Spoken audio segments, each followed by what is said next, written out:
நாம நேராக கதைக்குள் போகலாம். கடற்கரையில் ஓரமாக பாதைகள் நெடுவே. ஒருவர் காலடி தடங்கள். அது ஆனா பெண்ணா என்று தெரியவில்லை. சரியென்று கொஞ்சம் தள்ளி நடந்தேன். மணலில் கொஞ்சம் ஈரமான இடத்தில் நானோ கடல் அகழி எனது பாதங்களை என்று எழுதி இருந்தது. மீதி கடல் அலையால் அழிந்து இருந்தது. நானும் சரியென்று அந்த பாதங்களை பின்பற்றி நடந்தேன். கொஞ்சம் தூரம் மறுபடியும் கீழே மணலில் இதோடு எனது கனவுகளை ஆழ்கடலில் தூக்கி ஏறுகிறேன். இதுவே இறுதி நன்றி என்று எழுதி இருந்தது. நான் என்னடா இது யாரா இருக்கும் என்று மறுபடியும் அந்த பாதங்களை பின் தொடர்ந்தேன். தூரமாக பார்த்தேன், யாரும் தென்படவில்லை. அங்கே நிறைய படகுகள் தான் நிறுத்தி வைத்து இருந்தார்கள். மறுபடியும் நடந்து சென்றேன். அதன் பிறகு காலடி தடங்கள் காணவில்லை. படகுகள் மட்டுமே இருந்தது.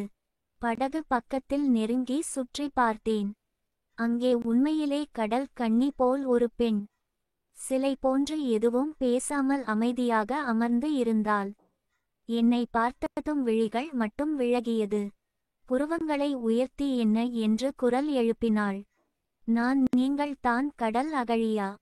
இல்லை, கடல்கன்னியா என்று கேட்டேன். அவள் இதழ்கள் மெதுவாக புன்னகையிட்டு, நீங்க அதை படித்து தான் இங்கே வந்தீங்களா என்று கேட்டு எழுந்து நின்றாள். நான், ஆமா, உங்கள் பாதங்களை பின்பற்றினேன். முதலில் நானோ கடல் அழகி எனது பாதங்களை. அதன் பிறகு என்னை எழுதி இருந்தீங்க. கடல் அலையால் அழிந்து இருந்தது என்று கேட்டேன். அவள் எனது பாதங்களை பின்பற்றாதீர்கள் என்று எழுதி இருந்தேன் என்றாள். நான் ஓகோ சாரி என்றேன். பரவாயில்லை என்றாள். நான் சற்று அவளது விழிகளை ரசித்தேன். அதை அவளும் புரிந்து கொண்டாள். உங்க பெயர் என்ன என்று கேட்டாள். நான் இனியவன் என்றேன். அவள் அருமையான தமிழ் பெயர் என்றாள். நான் உங்கள் பெயர் என்று கேட்டேன். அவள் தேன்மொழி என்றாள். உங்கள் பெயர் அதை விட அருமை என்று கையை கொடுக்காமல் கைவிரல்களை மடக்கி குத்துவது போல் நீட்டினேன். பதிலுக்கு அவளும் ஒரு குத்து விட்டு என்றாள். வாங்க, அப்படியே நடக்கலாம் என்றாள். நானும் சரி என்று கீழே இருந்த அவளது ஹேண்ட்பேக் எடுத்தேன். அவள் கொடுங்க என்றாள். நான் பரவாயில்லை என்று எனது தோளில் போட்டுக்கொண்டு கடல் அலை ஓரத்தில் இருவரும் நடந்தோம். ஏன் அப்படி எழுதி இருந்தீங்க என்று கேட்டேன். அவள் அதை பற்றி இப்போது பேச வேணாம் என்றாள். நான் சரியென்றேன். உங்கள் பேச்சு வழக்கு சென்னை மாதிரி இல்லை, எங்க ஏரியா மாதிரி இருக்கு என்றேன்.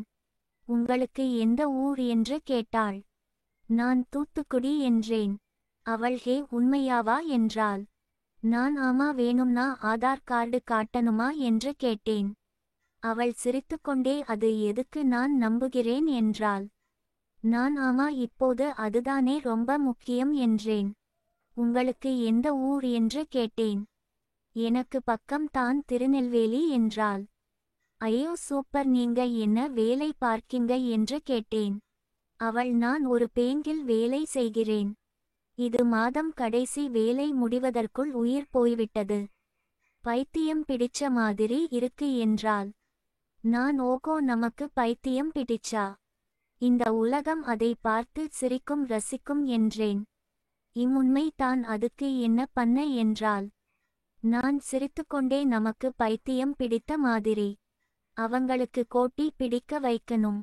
அப்போது தான் நமது பக்கத்தில் ஒருத்தரும் வரமாட்டார்கள் என்றேன். அவள் சிரித்துக்கொண்டே, சரி, நீங்க என்ன பண்ணுறீங்க என்று கேட்டாள். இதுவரைக்கும் ஒரு கம்பெனியில் வேலை பார்த்தேன். பக்கத்தில் வேலை பார்த்த ஒருவருக்கு உடம்பு சரியில்லை. அவருக்கு லீவு வேணும் கேட்டேன். என்னை ஒரேயடியாக வீட்டுக்கு போ அனுப்பி விட்டார்கள்.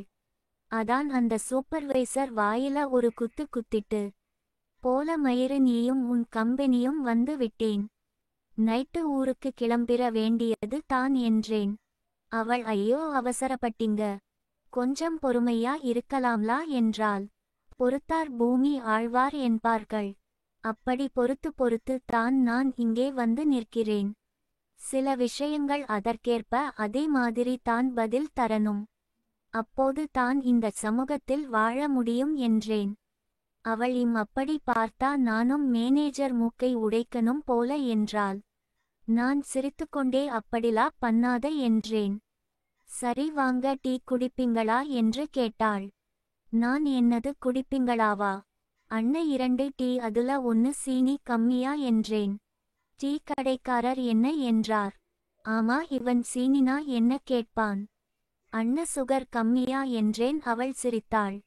என்ன சுகர் பேசண்டா என்று சிரித்தாள். நான் இல்லை இல்லை ஒரு நாளைக்கு 10 டீ காபி மேல போகும் அதான் என்றேன். அவள் நீங்க ஏன் ரகம் தான் போல. சரி பேக் தாங்க என்று வாங்கிக் கொண்டாள்.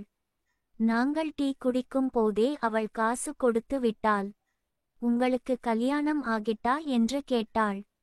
நான் சிரித்துக்கொண்டே அட ஏன்பா நீ வேற என்றேன். நான் இல்லை என்றேன்.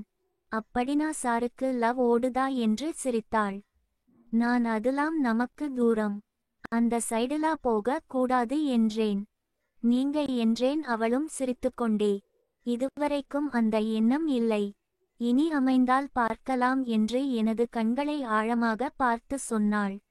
நானும் அவளது இதழ்களை பார்த்து அப்படி அமைய வாழ்த்துகள் உறவே என்றேன். அவளது 32 பற்களும் சொலித்தது. சரி எங்க போறீங்க என்று கேட்டாள். நான் ஊருக்கு தான் இன்னும் எங்கே இங்க இருக்க என்றேன். அவளது முகம் வாடியது. எதுல போறீங்க என்றாள். ரயிலில் தான் என்றேன். உடனே அவளது போன் எடுத்து ரயில் எப்போதும் டிக்கெட் இருக்கா என்று பார்த்தாள். ஆனால் ரயிலில் டிக்கெட் இல்லை. நாளைக்கு காலையில் வந்தே ரயில் தான் டிக்கெட் இருந்தது.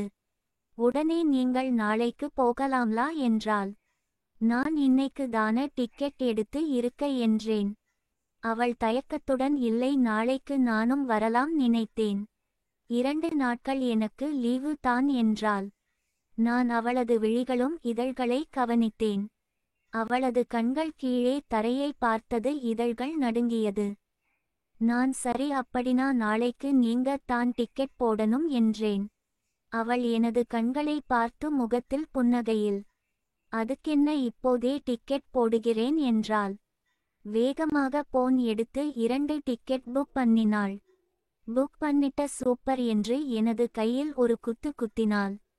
சரி வாங்க ஹாஸ்டல்ல கொஞ்சம் டிரஸ் எடுத்திட்டு வேற பேக் எடுத்திட்டு வாரேன் என்றாள்.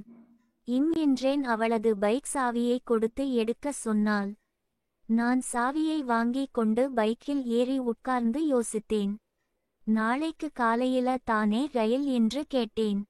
ஆமா அப்படினா நைட்டு எங்கே இருப்பீங்க? ஹாஸ்டலில் இருங்க என்றேன்.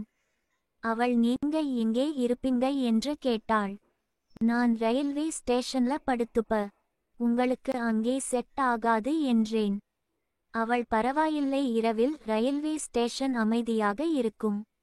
அங்கே உட்கார்ந்து பேசும் வாய்ப்பு மறுபடியும் கிடைக்குமா தெரியலை. நானும் வாரேன் என்றாள். நான் சிரித்துக்கொண்டே நீங்கள் உண்மையிலே கடல்கண்ணி தான் என்றேன். அவள் நான் அவ்வளவு ஓர்த்தில்லை வண்டியை எடுங்க என்றாள். நல்லா இருந்தா சொல்லுங்க அடுத்த பதிவை தொடர்கிறேன்.